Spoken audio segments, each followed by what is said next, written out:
পরীক্ষা দিলি, পরীক্ষাতে পাস করলি না কে? আচ্ছা আমি তোমার বুঝাই কইতাছি।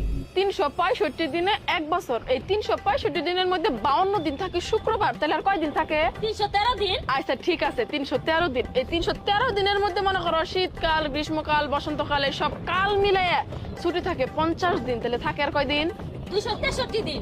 আচ্ছা ঠিক আছে। এখন দৈনিক 8 ঘন্টা করেও যদি একজন মানুষ ঘুমায়, তাহলে বছরে 122 দিন খরচ হয়, তাহলে থাকে আর কয় দিন? 140 দিন। আচ্ছা ঠিক আছে, এই 140 দিন থেকে যদি দৈনিক 1 ঘন্টা করেও খেলাধুলা করা হয়, চলে যায় 15 দিন, তাহলে থাকে আর কয় দিন? 126 দিন। আচ্ছা এখান থেকে যদি এখন মনে করো প্রতিদিন খাওয়া দাওয়া, গোসল টোসল সব মিলে 2 ঘন্টা খরচ করি, তাইলে বছরে চলে যায় মনে করো 30 দিন, তাহলে থাকে আর কয় দিন? 90 দিন। আচ্ছা ঠিক আছে, এখান থেকে মনে করো আবার দৈনিক 1 ঘন্টা আমাকে খরচ হয় কথাবার্তার পিছনে, সব মিলে চলে যায় 15 দিন, তাহলে থাকে আর কয় দিন? 81 দিন। আচ্ছা এরই মধ্যে আবার আমরা পরীক্ষা দেই 35 দিন, থাকে কয় দিন? 46 দিন।